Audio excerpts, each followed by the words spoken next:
Good morning. How are you? My name is David Crossman, and I was asked to do an intro video regarding my cancer that I just found out about. Anybody watching this video, you're my family now, so this is to answer those questions. So I'm going to try to do this as if you had come to my house and you sat down with me across from the way, and there's three questions that people always ask me every time, and I will try to answer all three of them. And they are, what happened, what your prognosis is, and how do you feel? Now, let me give you the prognosis, because once you look it up, what he really said was, I could see it in your face, you're screwed. He didn't say that, of course, but I could see it in his face, which makes it's class 4, which is the fastest growing tumor you can have in your brain. It's like the worst thing you could have. Why not? If I'm going to go for it, let's go for the full gusto. So, he goes, what do you want to do?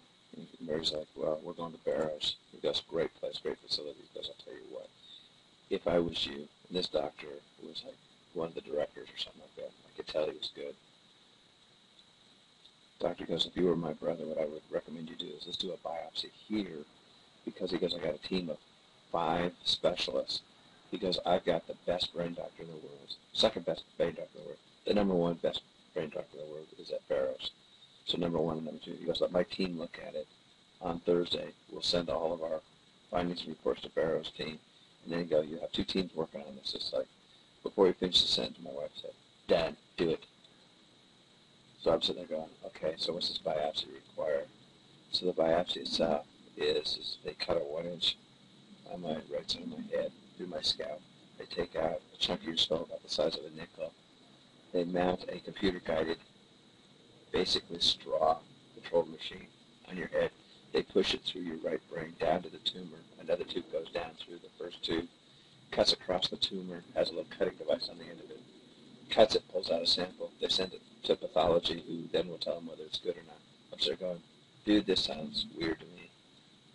Seriously, you're going to do this? And he goes, oh, we do these all the time. It's no big deal. But what's your success rate? He goes, like 99%. And I go, okay, 1%. A lot of times that's better than what you hear on anesthesia. So let's do it. Sounds like a great plan. So he goes, okay, so this is Saturday morning. He goes, I'll have to schedule you on Monday. We're fully booked. I will put you as an E1 status, which is an exception 1 status. He goes, it's like an hour-and-a-half procedure, but most of it we're just sitting waiting for the pathology report to say we got what we needed to get. We just kind of sit around and talk. So come around between 3 and 4 o'clock. They take me in. I get my biopsy. And I go, what's the side effects? Because your left hand of your side might be weak because we go down the right side of your brain. Wake up after the procedure. The left side of my body, I check it, muscle, everything works. No weakness at all. Good, done, fixed. Wake up, no problem. Roll me back up to the room. About 3 o'clock in the morning that night, I wake up with a splitting headache. Oh my God, what the hell happened? At least I know something happened.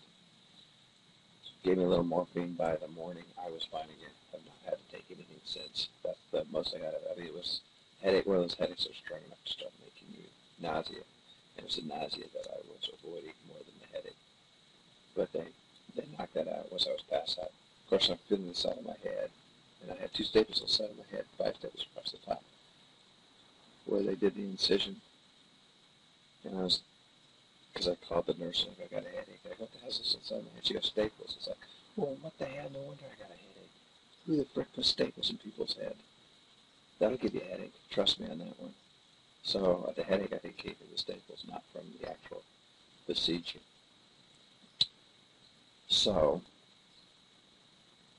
I called that my matrix procedure, and I'm thinking, I wonder if I can fly helicopters now, because they jammed this rod down through my head.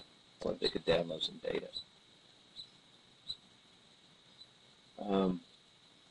The next day, doctor comes in, who's head of the oncology, director of oncology there, who again doesn't say it, but I could say it kind of screwed. It's exactly what we think it is. It's the glioblastoma multiforme, class 4, which is, at my age, if you're going to have a tumor that's not unusual, called primary, I think, primary. Yes, there's 2 kinds of tumors, primary and secondary. Primary means that, this is the importance of doing the biopsy, it's brain cells, so it starts in the brain. If it starts in the brain, it usually, rarely ever moves to other part of your body. What they want to look at is if the cells have like lung cells or kidney cells and they notice metastasize, then you're kind of really screwed. So it's a primary brain tumor. That's how I understand it. So I took that as good news. Great. It started in the brain. It's in the brain. It's going to stay in the brain. So now I'm in the mode. I kick into my intel mode, and it's like, okay, let's get this beast out of there. What's the treatment? Everywhere I went, every step of the way, they go, most likely the treatment will be chemo and radiation. It's inoperable, incurable because of location. The thalamus, as I understand, is like a switching relay network between your left and right brain down your spinal cord. And if they mess that up, then you get things like paralysis and, I don't know, walking around drooling, I guess, which is not an option for me. My two goals were quite simple here. It became very clear to me. It's not operable, it's not curable. Cancer is not my issue. Time is my issue. The prognosis, if you read it, basically the doctor comes in and says, you got a year to live. Yeah. It's a 14-month is the median time from diagnosis to death. So I looked at it as 1 year.